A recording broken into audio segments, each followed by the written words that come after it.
Friends, welcome back to my an creative channel.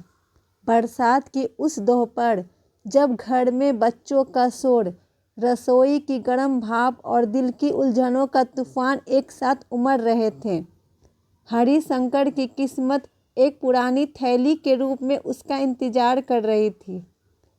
अगर उस दिन हरिशंकर ने किताब बंद न की होती तो शायद उसे वो थैली कभी न मिलती और ना ही उसकी ईमानदारी की सबसे बड़ी परीक्षा होती। घर में हलचल, बरसात का मौसम था। बनारस के एक छोटे से मोहल्ले में हरिशंकर अपनी कानून की किताबों में खोया हुआ था। वो हाई कोर्ट में क्लर्क की नौकरी करता था, लेकिन वकालत की पढ़ाई में दिन रात जुटा रहता था। घर में उसकी पत्नी मंजुला रसोई में खाना बना रही थी और उनके दो बच्चे गोपाल और कुसुम आपस में झगड़ रहे थे। कुसुम चिल्ला रही थी, गोपाल ने मेरा रंगीन पतंग तोड़ दिया। गोपाल जवाब दे रहा था, कुसुम ने मेरी चॉकलेट खा ली। हरिशंकर का सब्र टूट गया। उसने गुस्से में मंजुला से कहा, इन शरारती बच्चों को यहाँ से हटाओ, नहीं तो मैं इनकी खैर नहीं छोड़ूंगा।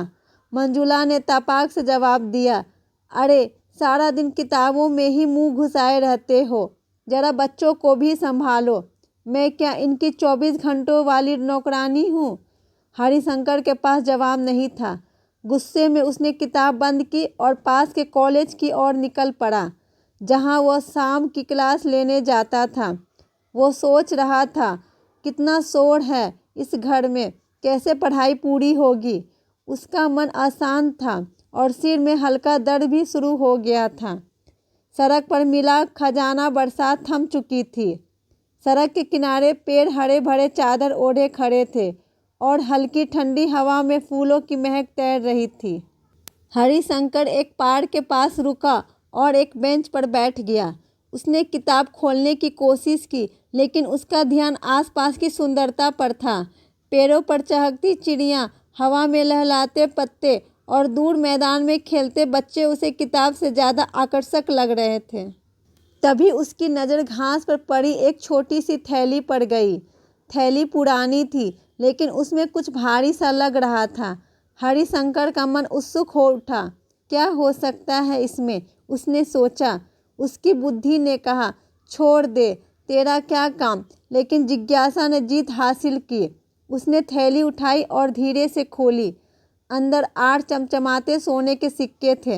हरिशंकर की सांसें रुक गई, उसकी आंखें चमक उठी और दिल तेजी से धड़कने लगा। इतना धन, ये किसके होंगे, उसने सोचा। पहले उसका मन हुआ कि थाने जाकर सिक्के जमा कर दे। किसी का कीमती सामान है, लौटाना ही ठीक है, उसने खुद से कहा। लेकिन फिर एक दूसरा विचार आया, रात हो रही है, अब थाने में क्या करूँगा, कल सुबह चला जाऊँगा। वो थैली जेब में डालकर घर की ओर चल पड़ा। घर में लालच। घर पहुंचते ही हरिशंकर ने मंजुला को सिक्के दिखाए। मंजुला की आंखें चमक उठी। उसने कहा, ये तो भगवान का आशीर्वाद है, एक सिक्के से मैं अपने लिए सोने की चूड़ियां बनवा लूँगी। कितने दिन से मन तरस रहा है। हरिशंकर ने हंसते हुए कहा, चूड़ियों की लालच में ईमान नहीं बेचूंगा, ये किसी की अमानत है। लेकिन मंजुला ने ताना मारा, अरे पड़े हुए धन की क्या खबर ढूंढने आएगा। रात में सोते वक्त मंजुला ने फिर कहा, ऐसा मौका बार बार नहीं आता, 1-2 सिक्के रख लो, बाकी थाने दे देना। हरिशंकर का मन डोलने लगा। उसने सिक्के अपनी अलमारी में छिपा दिए और सो गया।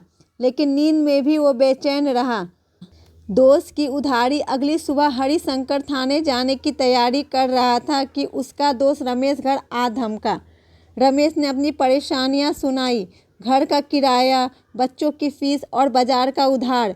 उसने कहा, हरिशंकर बस 30 रुपये उधार दे दे, कल कचहरी से वेतन मिलते ही लौटा दूंगा। हरिशंकर ने मंजुला की ओर देखा। मंजुला ने मुंह फेर लिया और बोली, मेरे पास तो एक पैसा भी नहीं। हरिशंकर का स्वाभिमान जागा। वो नहीं चाहता था कि रमेश उसे कंजूस समझे। उसने अलमारी से 2 सिक्के निकाले और रमेश को दे दिए, ये कहते हुए, ये किसी की अमानत है, कल शाम तक ज़रूर लौटा देना, वरना मुझे मुसीबत हो जाएगी। रमेश ने वादा किया और चला गया। टूटा वादा। पहली तारीख की शाम को हरिशंकर रमेश का इंतजार कर रहा था। वो दरवाजे पर बैठा सड़क की ओर देख रहा था। 5 बजे, 6 बजे, फिर 7 बजे, रमेश का कोई अता पता नहीं। हरिशंकर का मन बेचैन हो उठा। उसने किताबें उठाई लेकिन पढ़ने में मन नहीं लगा। हर कुछ मिनट में वह सड़क की ओर देखता। आज वेतन का दिन है, शायद इसलिए देर हो रही है, उसने खुद को तसल्ली दी। लेकिन जब 8 बज गए और रमेश नहीं आया तो हरिशंकर ने फैसला किया कि रमेश के घर जाएगा। वह सड़क पर निकला लेकिन मन में डर था, कहीं रमेश मुझे छोटा ना समझ ले। फिर भी वो रमेश के घर की ओर बढ़ा। रमेश का घर दूर से दिखाई दिया। लैंप जल रहा था। हरिशंकर ने दरवाजे के पास रुककर कान लगाया। अंदर से रमेश की पत्नी की आवाज़ आई, रुपए तो सब खर्च हो गए, हरिशंकर को कहाँ से देंगे? रमेश ने जवाब दिया, कोई जल्दी नहीं, 3 महीने बाद नया काम शुरू होगा, तब देखा जाएगा। हरिशंकर का दिल टूट गया। उसे ऐसा लगा जैसे किसी ने उसके मुंह पर तमाचा मार दिया। गुस्से और निराशा से भरा वो घर लौट आया। रात भर उसे नींद नहीं आई। ये सिक्के किसके थे? उनका क्या हाल हुआ होगा? वह सोचता रहा। मेहनत और मुसीबत। हरिशंकर ने फैसला किया कि वह मेहनत करके सिक्के की कीमत चुकाएगा। उसने दिन में कानूनी की पढ़ाई की, शाम को कचहरी से दस्तावेज लाकर अनुवाद किए। देर रात तक वह काम में जुटा रहता। मंजुला उसे टोकती, थोड़ा आराम कर लो, ये क्या जुनून सवार है। लेकिन हरिशंकर नहीं रुका। 3 हफ्ते की कड़ी मेहनत के बाद उसने 30 रुपये जोड़े। वह खुश था कि अब वह सिक्कों की कीमत चुका सकेगा। लेकिन उसी रात उसे तेज बुखार चढ़ आया। 3 दिन बाद बुखार नहीं उतरा। मंजुला घबरा गई।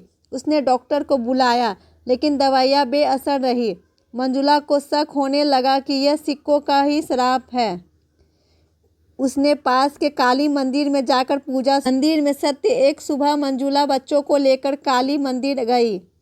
वहां उसने देखा कि एक बुजुर्ग महिला रोते हुए माँ काली से प्रार्थना कर रही थी, जिसने मेरा धन लिया उसका सर्वनाश करो। मंजुला का दिल कांप उठा। उसने महिला से पूछा, माता क्या हुआ? महिला ने बताया कि 1.5 महीने पहले उसकी 2 साल की पेंशन 8 सोने के सिक्के कहीं गिर गए थे। वह विधवा थी और उसका कोई सहारा नहीं था। वे सिक्के मेरी जिंदगी का सहारा थे, उसने रोते हुए कहा। मंजुला का हृदय पिघल गया। उसे लगा कि माँ काली ने उसे संदेश दिया है।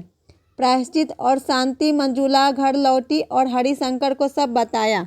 उसने कहा, ये सिक्के उसी माता के हैं, हम इन्हें लौटाना होगा। हरिशंकर भी तैयार हो गया। बुखार के बावजूद उसने हिम्मत जुटाई। अगले दिन वे दोनों उस महिला के घर गए। उन्होंने बचे हुए 6 सिक्के और 30 रुपये उसे सौंप दिए। महिला की आंखों में आंसू थे। उसने कहा, तुमने मेरा जीवन बचा लिया, मैं तुम्हें हमेशा दुआ दूंगी। हरिशंकर और मंजुला को ऐसा लगा जैसे उनके कंधों से भारी बोझ उतर आया। हरिशंकर का बुखार भी अगले दिन उतर गया और घर में फिर से शांति लौट आई। नैतिक संदेश। पराया धन कभी सुख नहीं देता। सच्चाई और ईमानदारी ही जीवन का असली खजाना है। दोस्तों, ये कहानी हमें सिखाती है कि पराया धन चाहे जितना भी कीमती क्यों न लगे, वो हमारे जीवन में अशांति ही लाता है। सच्चाई, मेहनत और ईमानदारी ही असली पूंजी है। वही हमारे जीवन को सुख और सम्मान देता। अगर ये कहानी आपके दिल को छू गई हो तो इसे ज़रूर लाइक करें, अपने दोस्तों और परिवार के साथ शेयर करें और ऐसी ही सच्ची भावनात्मक कहानियाँ सुनने के लिए चैनल को सब्सक्राइब करना ना भूलें। आपका एक छोटा सा क्लिक हमें बड़ी हिम्मत देता है।